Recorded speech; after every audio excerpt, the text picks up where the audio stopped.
Hey guys, welcome back to Board Watch. I'm Brian. And I'm Joey. And we are getting into the history and lore for Season 4. That rhymes. This is nice to be able to be a lot more closer to where we're supposed to be with history and lore as to where the show is, so things will be a lot more relevant. Feels Season so 4 is still relevant. pretty fresh in your mind. Yeah. So, what do you Plus, it does give a little bit for the next season. It kind of like, for some of the things for history and lore for Season 3, it kind of was like things that happened in Season 4. Yeah. So, hopefully I can get like a little bit into like how Season 5 is going to play out a little bit. What are you looking forward? What storylines do you want to hear about on Season 4? Because this is the season that Oberyn was introduced. Yeah, so... And again, I haven't seen this, so I don't know what's going to come up, but I hope there's some stuff about Oberyn. I want to know more about Robert's Rebellion. I want to know more about... like, because of Ilya. I want to know more about the Martells. I want to know... I'm trying to think specifically for Season 4. I want to know a little bit more of Essos and how all that is right now. Because it did a little bit for Marine and for Astapor and that, but I'd like for them to go a little bit more into that. And then I'd like them to go a little bit more into the Lord of Light versus... I mean, even though it was just Thoris, and I don't think he was actually in Season 4, not thinking about it at all. Well, he was in Season 3. He's in Season 3. Because we were watching, that was Season 3, but I don't think he's in Season 4 at all, so I doubt that they'll even... But I do want to know about this whole Lord of Light versus the other, or the Lord of the Night. Of the Night, yeah. Of the Night. They called him, so. And so... Lord of Light versus Lord of Night? I didn't realize that. Yeah, but... so I want to know more about that, and because I still don't necessarily believe in Lord of Light, but I'm curious to see what these two forces are that are like fighting against each other. Okay, cool. Let's get into it. History and Lore, Season 4.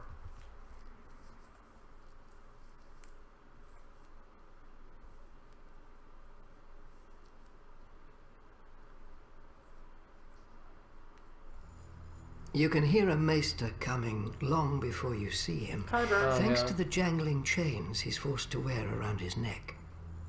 It's meant to remind him of his servitude, like the collar of a dog. He can't remove it, even to sleep. Each link signifies mastery, or at least what those withered old men in the Citadel consider mastery, of a different area of study. Gold for the study of sums and accounts, silver for healing, iron for war, black iron for ravenry, lead for poisons, and Valyrian steel for the higher mysteries. Only one maester in 100 forges such a link. Only one maester in 100 has the sense the gods gave a goat. Though I admit that no one has performed true magic in centuries. We sit in a room, mumbling over a candle of dragon glass, trying to make it catch fire. After a sleepless night of failure, we're supposed to admit to our own limitations. To win the link, we are supposed to lose our curiosity. I never did. In time, the Archmaesters decided more links were useless to a man who wouldn't be chained by them. They took my chain and expelled me from the Citadel. Their loss. The chain as a whole is supposed to signify the realm. One cannot have only lords or only knights. One needs farmers, smiths, merchants, shepherds, and the like. Like a chain forged of many different metals. An obvious and trivial point, disguised with pomposity. Much like the maesters themselves. They study without learning, and proudly pass down the same knowledge that was passed down to them, with no addition. Perhaps such is to be expected, when one considers the kinds of men who become maesters. The youngest sons of noble families, dutiful and timid, raised in the shadow of their older brothers. Or bastards and peasant boys whose minds are easily satisfied by the knowledge of their next meal. Because bold men will not be chained. They dare to ask questions that the maesters fear to answer. They will look at a living man and ask, how? And they will look at the dead and ask, what if? The Iron Bank dates from when Braavos was still the secret city, filled with runaways and refugees from the Valyrian slave lords. The first tradesmen to achieve success realized that if they pooled their resources, they could loan money to their less fortunate fellows and build a better Bravos. For a profit, of course. First, they needed a space to store their combined gold, safe from thieves, and more importantly, each other. For the business rivalries that created their fortunes were not easily put aside. They found an abandoned iron mine outside the city and sealed its only entrance with heavy gates and bars, and set guards supplied by every principal investor. Each guard watched the gate, and the other guards. Over time, this distrust vanished as the investors gave up their other businesses and poured their energies into the new endeavour, now called the Iron Bank, after the mine. We've since moved to more spacious quarters, but we still keep our first vault, not merely to remind us of our roots, but because we did not become the world's greatest repository of wealth by wasting assets, no matter how minor. If you're an aspiring merchant, you come to us to buy ships and goods. If you're an aspiring shopkeeper, you come to us to buy your shop. Whatever you need in this world, we are the conduit. Even a throne can be yours if you're an aspiring king, or stay yours if you're a sitting one. Just ask House Lannister of Westeros. We are not the only bank in this world. Every free city has its own, but when those banks need gold, they come to us. We lend to princes, kings, merchants, and tradesmen. Federal bank. If a prince or king can't pay us back, well, the world lacks for loyal men, not ambitious ones. We simply fund the rise of new princes and kings, and they tend to honour our investment. If a merchant refuses to pay us, well, the vicissitudes of trade are well known, and Bravos is full of men who are not. One way or another, the Iron Bank will have its due.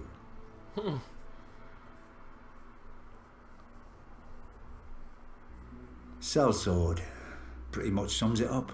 A poor man has a sword. A rich man needs a man with a sword. Gold is exchanged. If the poor man knows how to use the sword, maybe he becomes the rich man. One way or another. I'm sure sellswords have a long and illustrious history, but if you meet a sellsword who knows it, best hire someone else. A sellsword should be good at one thing: getting paid to kill people. It's not an easy job. Most people try to kill you back, and at least a few of them know how. The ones that don't, well, they often come in enough pretty armour to ruin an afternoon. A lot of high lords turn their noses up at sellswords. They say they can't trust a man who sells his allegiance to the highest bidder. I don't blame them. Much cheaper for them to own an army from birth, either by people being on their lands or by their ancestors swearing a few oaths. But here's the thing. No sellsword has ever fled from the winning side. If your hired companies are running away from you, it's because you're not on that side.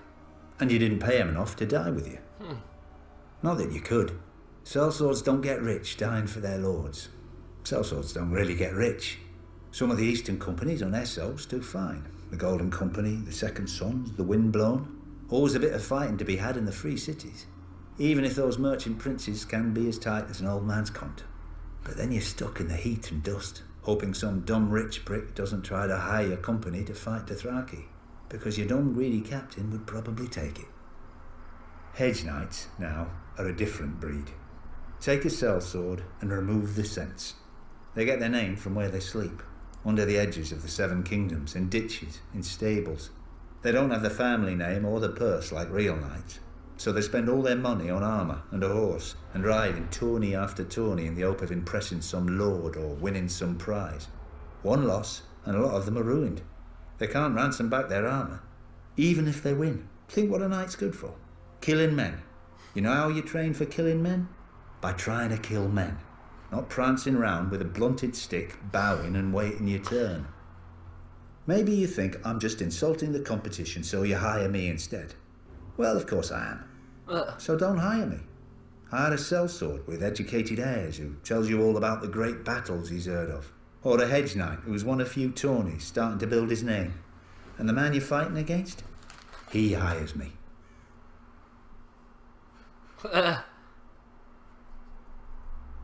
Wildlings. I suppose that's flattery coming from you southerners to kneel to a pig if your daddy did. We call ourselves the Free Folk. Or at least, most of us won't kill you for calling us so.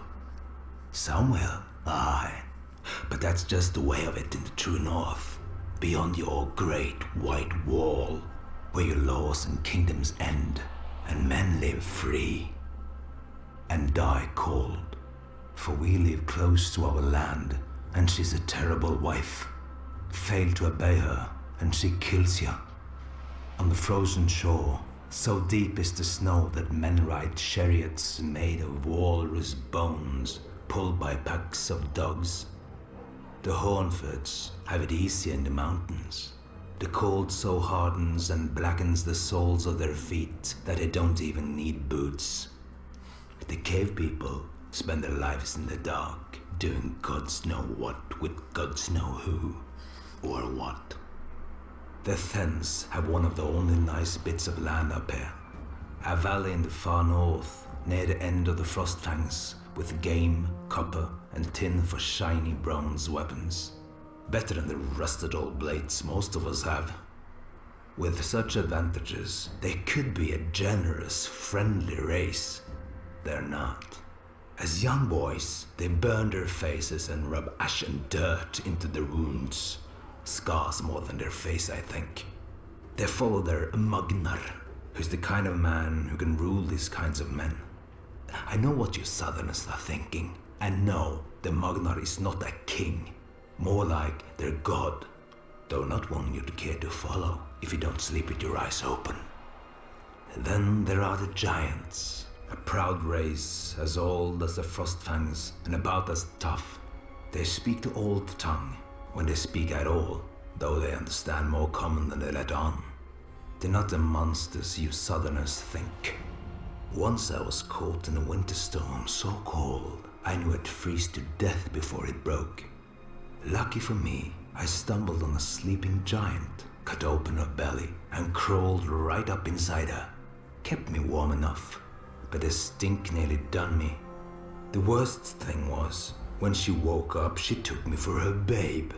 Suckled me for 3 whole moons before I could get away. Hehe. Aye, but there's times I still miss the taste of giant's milk. I thank the gods she was in a good mood and lacked a husband. An angry giant, you want no part of that. Whatever our differences, one thing unites us. When we look south, we see hundreds of feet of ice piled high, manned by shivering crows in black cloaks. Our wardens penning us up here, warning us away from warmer lands, softer beds, and prettier girls. But the cold winds are rising. The Hornfords couldn't stand against them, nor the Thens, nor the giants. First they kill you, then they send your dead against you. We faced extinction, every one of us, but then man's raider came to us and rallied every nation of the free folk, as no man ever has. He was a crow once and knows your ways. For thousands of years, we've sucked fear of your kind from our mother's teat. We've been on one side of the wall, and you on the other. No more. One of these nights, you're going to hear a knock on your front door. You best not answer.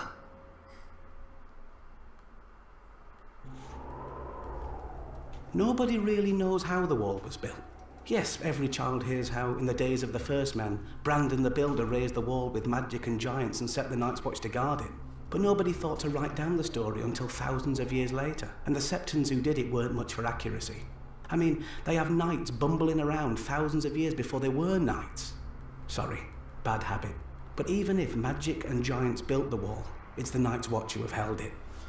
Our order of builders repairs the keeps and towers, digs tunnels, crushes stone for roads and footpaths, and clears away trees wherever the forest presses too close to the wall. Or at least they would, if they had the men, and the tools, and the time. Long ago, when the Night's Watch was at full strength, the builders would quarry blocks of ice from the frozen lakes of the haunted forest, dragging them south on sledges to add to the wall. Now, it's all they can do to watch for cracks or signs of melt and make what repairs they can, without men, or tools, or time. The Order of Rangers is the fighting heart of the Night's Watch. They ride beyond the wall, fighting and trading with wildlings, surviving shadow cats and snow leopards. The Rangers are meant to scout out threats to the wall and return to report. And they did, back in the days when men could go north and come back alive. Now they just come back. The Order of Stewards keeps the Watch alive. We hunt and farm, tend the horses, milk the cows, gather firewood, cook the meals and bring supplies from the south. Not so heroic, I know, but since the Night's Watch doesn't starve or freeze, I guess we're the only order that still does everything it's supposed to. Without all of us guarding the wall together, well, it probably still wouldn't have ever fallen. Solid ice rising hundreds of feet into the air and running hundreds of miles to the sea. No army is smashing it anytime soon, which is why our enemies have never tried. Well, not directly. The brothers Gendel and Gorn, kings beyond the wall, went under the wall, through ancient caves buried deep in the earth. But on the way back they took a wrong turn and were lost in the darkness. People say that their children's children's children are still down there, looking for a way up, or for more food to find its way down. When our rangers found Arson Isaacs picking away at the wall, he was almost halfway through. The rangers decided not to disturb him and sealed the way behind him with ice and stone and snow. Some say if you press your ear flat to the wall, you can still hear Arson chipping away with his axe. 100 years ago, another king beyond the wall, Raymond Redbeard, realised the wall's size is both its greatest strength and its greatest weakness. He waited for our patrols to pass, and then sent climbers to the now unguarded stretch of the wall. When they reached the top, they dropped ropes and ladders for thousands more wildlings to clamber up. The Night's Watch didn't even know his army had crossed until after the Starks and Umbers had cornered and destroyed him. And that was 100 years ago, when the Watch had many more men than now. Oh shit. Lucky for the Night's Watch, the wall isn't without its own defences. Besides being incredibly tall and thick, the wall is also treacherous. Many times a patrol will find the broken corpses of wildlings who've tried to climb the wall, only for a piece of it to break off mid-climb, or to have their hold slip as the sun melted the ice just enough. When the light strikes the wall just right, it can even look like it's weeping. 1,000 years ago, the Night's Watch could have lined up shoulder to shoulder along the wall, all the way from Eastwatch by the Sea to the Shadow Tower, to meet Mance Rayder and his army. But now, Mance isn't bothering to find tunnels under the wall, or climb over it. He was a sworn brother once. He knows that the glory of the Night's Watch is behind us. Mance is going to try what no man ever has. He's going to come through the wall. One day, I hope Maesters write stories about how we beat him back. Because if we don't, there may not be any more stories to write.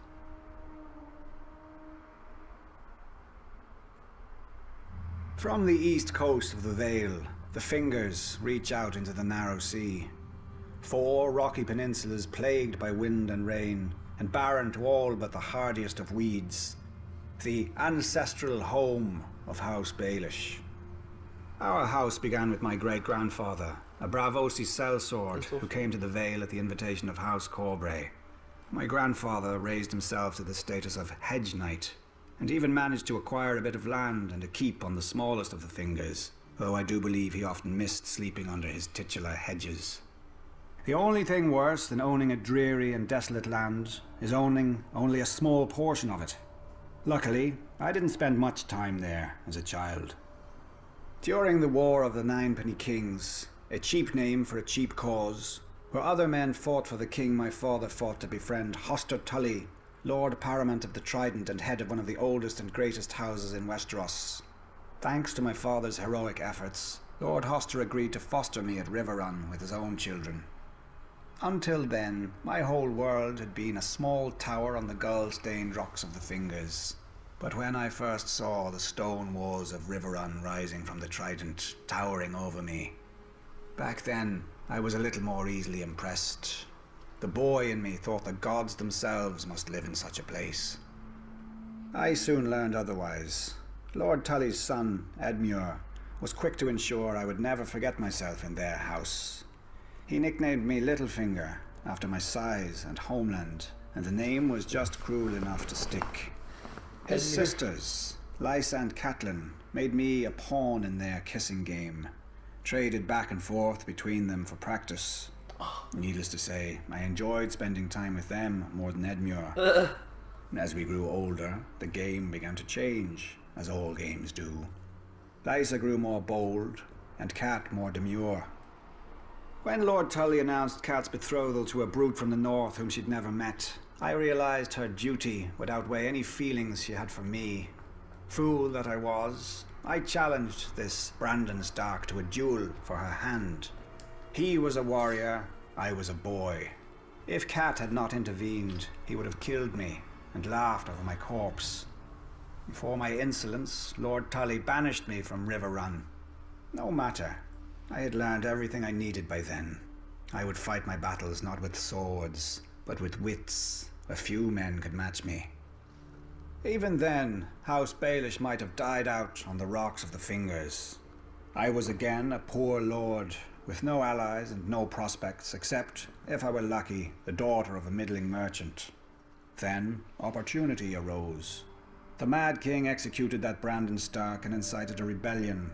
My old friend, Lysa Tully, was married off to John Arryn, Lord of the Vale, to cement the alliance against the Iron Throne, bringing her within my circle again. I quickly capitalized on our former affection and persuaded her to have me appointed as controller of customs at Gulltown, the Vale's greatest port. Wars burn gold like wildfire. When I increased the port's income tenfold, her husband took notice of this lowly lord from the Fingers, and when the new and profligate King Robert needed a master of coin who could find gold where no one else could, the Vale. Lord Wow, that was such a just quick the little man. climb for him. Good for him. Once, House Baelish had no lands, no name, and no gold. Now we have quite a lot of each. What new rung will the next generation climb? Let us not be hasty. I'm not finished yet. Lord Baelish. Any man who calls a poison a woman's weapon is a traitor to his fellow men. A dagger, arrow, axe, these are the arms of passion. But poison is cold, calculating. Poison is the thought that wakes you in the morning and lulls you to sleep at night. You watch your victim die 1,000 times before you ever offer him that fateful taste.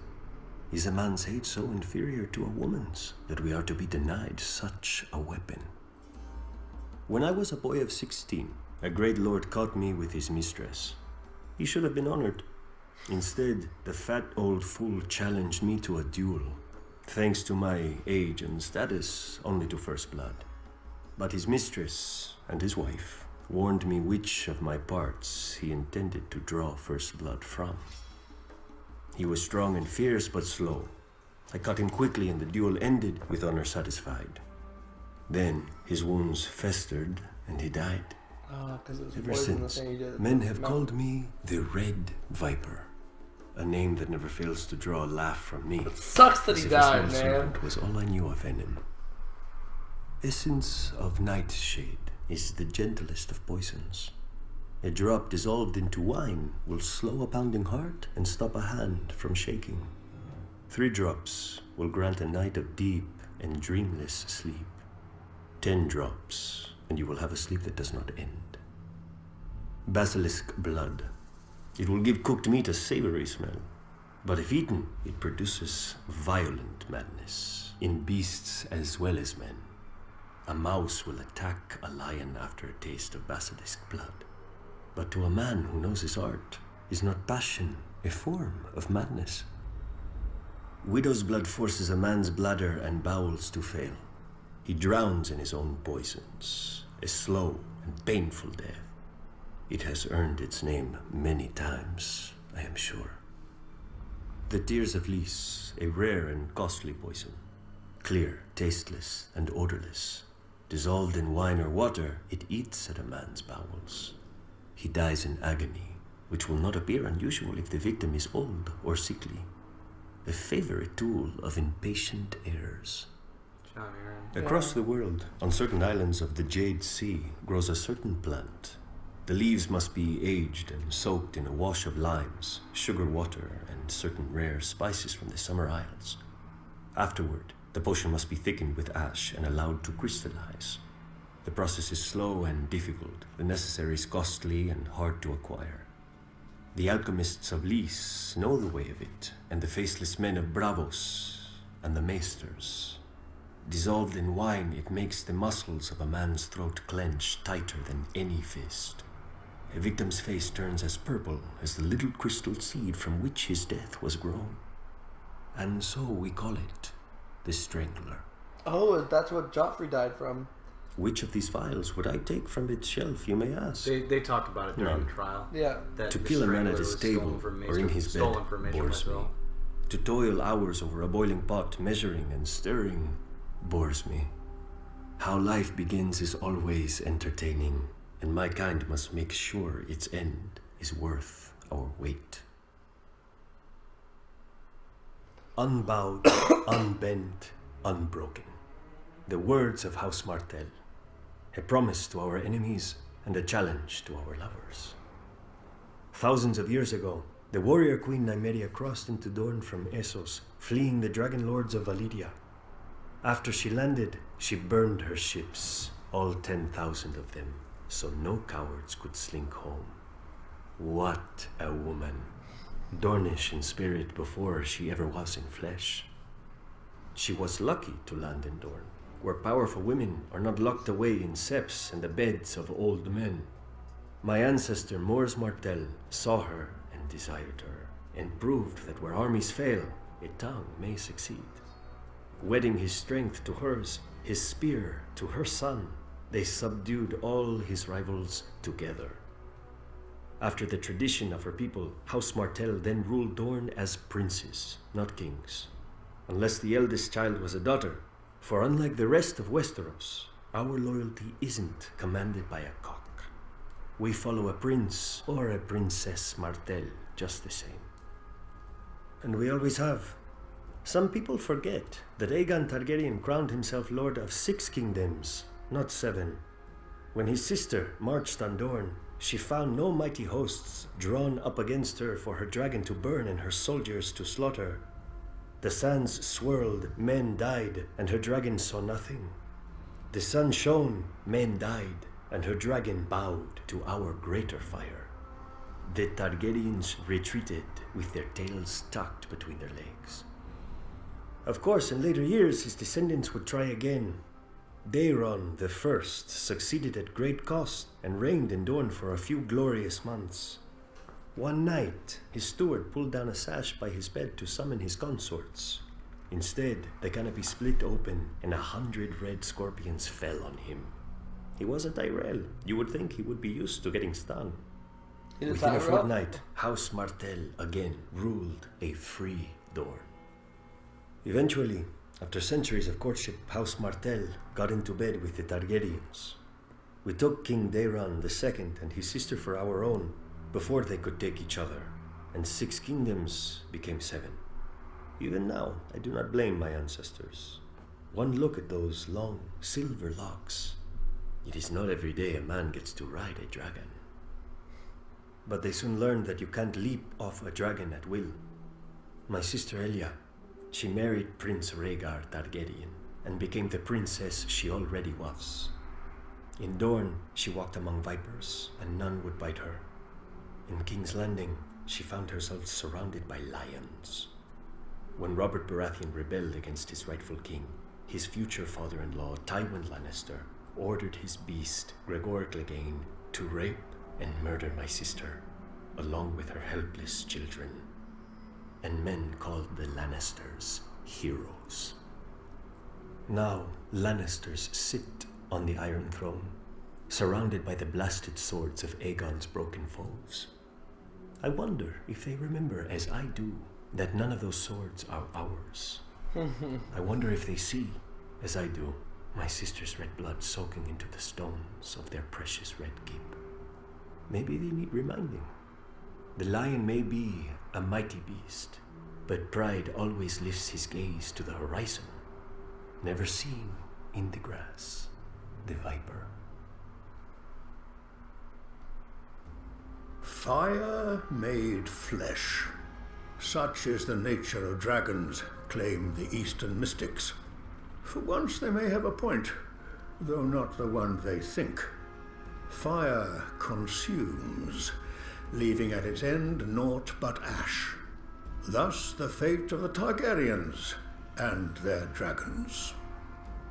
Thousands of years ago, Valerian stumbled on the first dragon eggs in the mountains of the 14 Fires. I cannot imagine shepherds could hatch dragon eggs and bind such creatures to their will, but whatever aid they must have had is lost to history. Every educated person knows how the Dragon Lords then conquered most of the known world, breaking the ancient Giscari Empire, enslaving a continent, building roads and bridges that still stand today, though the art that made them is lost.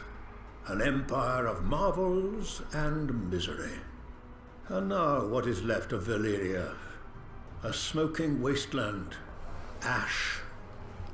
In time, Aegon Targaryen and his sisters brought their 3 dragons who had escaped the doom to Westeros, perhaps thinking to regain his people's lost glory. And so he did.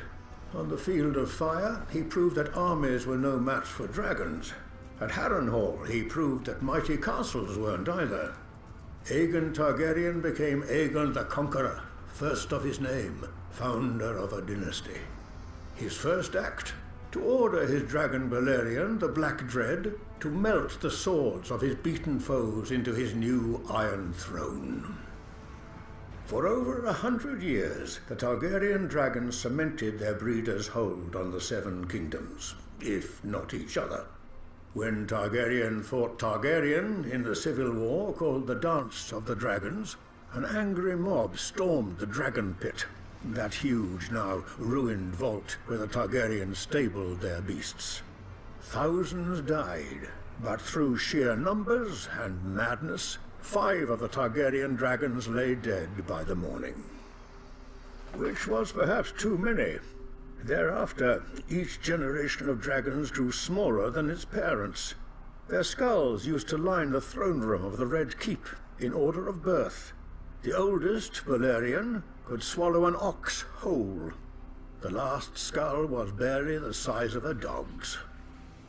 Yet the Targaryens never stopped trying to revive their dragons. Aerion Brightflame drank a draught of wildfire and burned to death. Aegon V tried to hatch stone dragon eggs with sorcery and burned to death. Against these, Aerys II looks almost sensible. He only burned other men to death. Now we hear rumors that the young Daenerys Targaryen has hatched 3 dragons far to the east.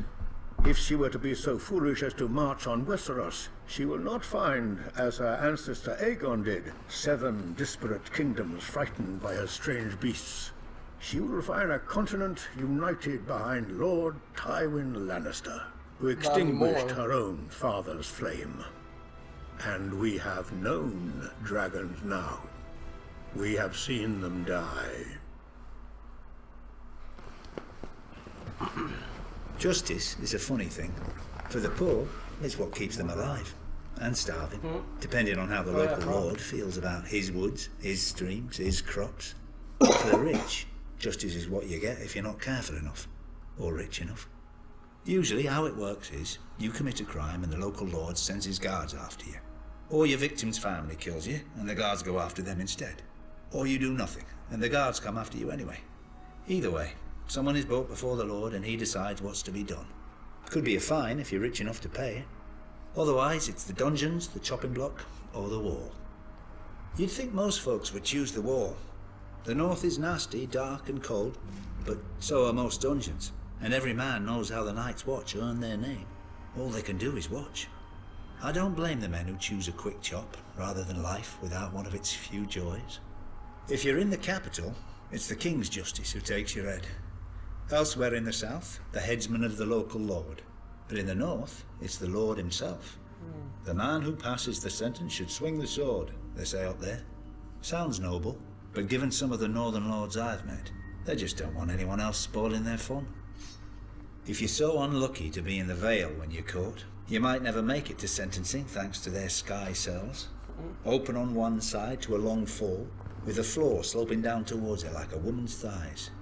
After a few days, they say the sky starts calling to you. Men jump with smiles on their faces, expecting the wind to lift them into the sky. It doesn't. To think Lord Tyrion was one tit-shaped cloud away from death. One tit-shaped Lucky for him, he was highborn. If your family honour goes back hundreds of years to a time when your ancestors hit other men harder than they were hit, you have another option. Trial by combat. You either fight your accuser, or you both pick champions to fight on your behalf, and the gods will favour the righteous man. As long as he's also the strongest, the quickest, or the luckiest. Once in a long while, you may get two real high-born shits having a go at each other. And one of them might be fool enough to demand a trial by 7. Exactly how it sounds. 7 men against 7 men. Makes for a good show, I guess. But any man who's been in battle knows that the more men involved, the less skill needed, the more chance of accidents. Just ask that Targaryen prince who got his head staved in by his brother all those years ago. And all for some hedge knight. If you ever find yourself arrested in the 7 Kingdoms, just remember that justice is up to the judge. Beg him for forgiveness, or pay him for it, or ask to be allowed to take the black. But remember that he doesn't have to let you. There are plenty of lords out there who think hands and heads are great decorations for their spikes. The Septons claim that justice is of the gods. Nice of them to keep it up there to themselves.